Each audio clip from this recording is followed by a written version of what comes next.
Day 1072 of the Trump administration, and the political landscape will soon shift dramatically for this White House. The first few weeks of the year will pose critical challenges for President Trump.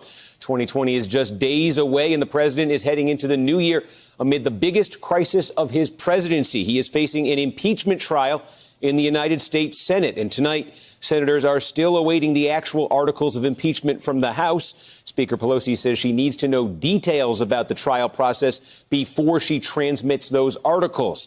Today, Pelosi sent out this tweet, quote, "President Trump abused his power for his own personal gain." Hours later, Trump reacted with this, quote, "So interesting to see Nancy Pelosi demanding fairness from Senate Majority Leader McConnell when she presided over the most unfair hearing in the history of the United States Congress."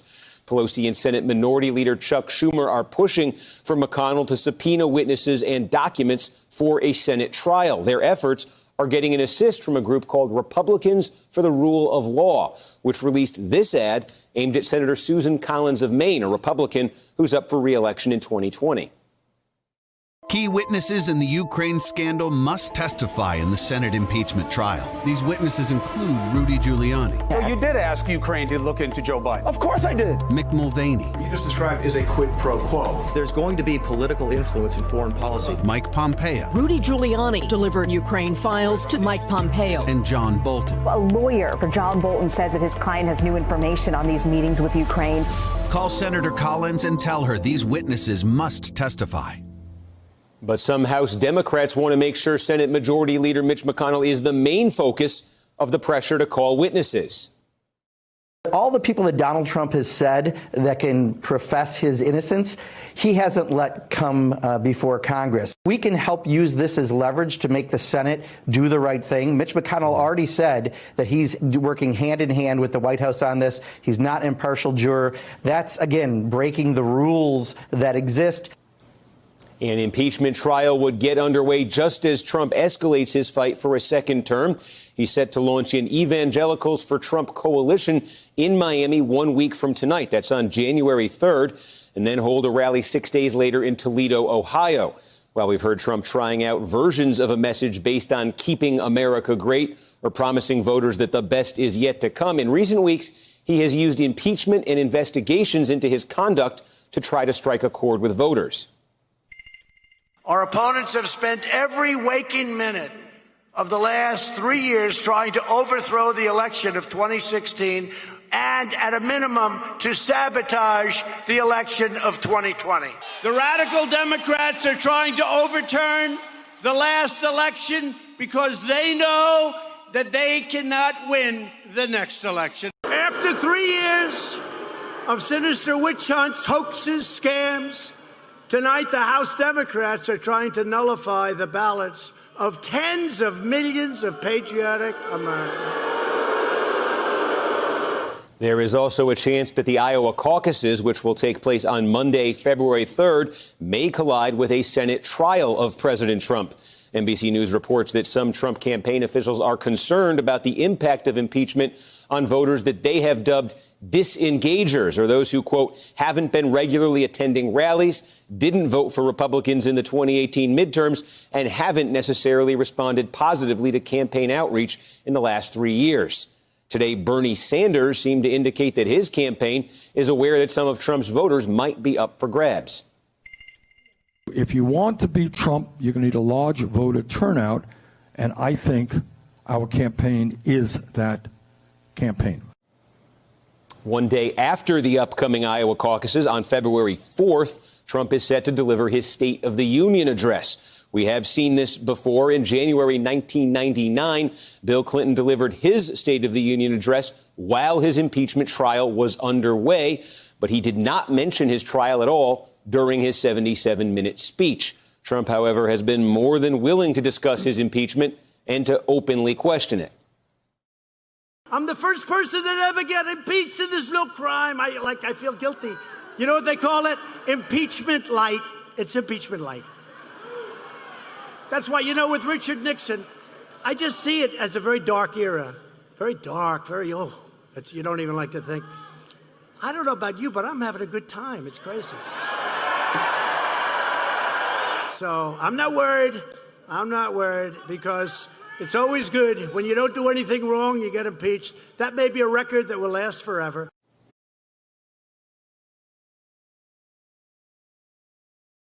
Hey there, I'm Chris Hayes from MSNBC. Thanks for watching MSNBC on YouTube. If you want to keep up to date with the videos we're putting out, you can click subscribe just below me or click over on this list to see lots of other great videos.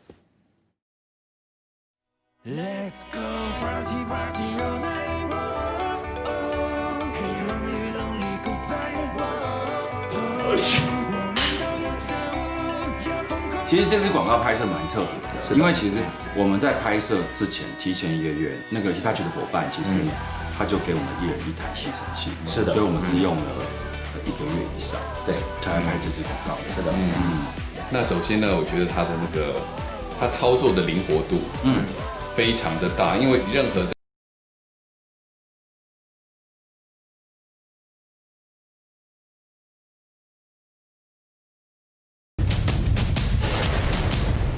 Despite the president's declaration of a very good relationship with North Korea, that country may now be preparing its own fire and fury against the U.S. The New York Times reports, quote, Trump has essentially shrugged off the 13 short-range missile or rocket tests that North Korea has conducted since May. Analysis of the latest satellite photos provided to NBC News indicate the regime may be expanding a factory linked to the production of long-range nuclear missiles. This is the latest development in an ever-evolving relationship between Donald Trump and the North Korean leader. North Korea best not make any more threats to the United States. They will be met with fire and fury like the world has never seen. Rocket Man is on a suicide mission for himself and for his regime. And then we fell in love, okay? No, really. He wrote me beautiful letters, and they're great letters. We fell in love. And we got to meet, and stepping across that line was a great honor. A lot of progress has been made. I'd be surprised if North Korea acted hostilely. I have a very good relationship with Kim Jong-un. Kim Jong-un is threatening a Christmas surprise for the world. Oh, that's okay. We'll find out what the surprise is, and we'll deal with it very successfully. Maybe it's a nice present. Maybe it's a present where he sends me a beautiful vase, as opposed to a missile test, right? I may get a vase. And more recently, it looks like North Korea is rejecting Trump's desires for another summit. North Korea's foreign ministry advisor told state media that, quote, we are no longer interested in such talks that bring nothing to us.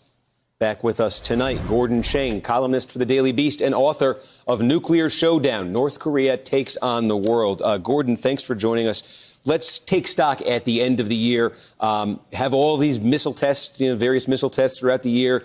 You have Trump kind of looking the other way on them. As all of this has been playing out at the end of 2019, how has North Korea's position changed in terms of its nuclear program this year? North Korea has made a lot of progress both on ballistic missiles and nuclear weapons. Many people think they've actually doubled their arsenal of warheads. You know, those are 13 missile or rocket tests you just talked about.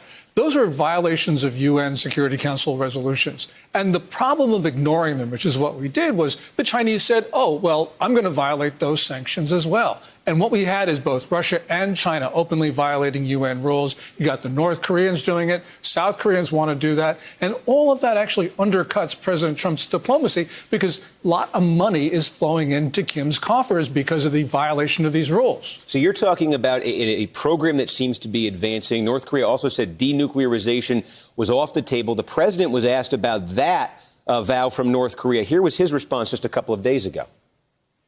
I'd be surprised if North Korea acted hostilely. I have a very good relationship with Kim Jong-un. I think we both want to keep it that way. He knows I have an election coming up. I don't think he wants to interfere with that, but we'll have to see. So given what you're describing and that continues to be the tone of the response from Trump, what do you make of that? Is there anything to be gained by responding the way he is? Actually, I would actually start to go after North Korea, sanction him, But more important, go after the sponsors, Russia and China. Chinese banks, for instance, have been handling North Korea's money. That's not only a violation of UN rules, that's a violation of the U.S. Patriot Act. This is money laundering through this city, New York, and we're not doing anything about it. If President Trump wants to disarm North Korea without the use of force, or even without the threat of force, all he has to do is go after those big four Chinese banks, because all of the big four have been handling North Korea's money, and we haven't even fined those banks.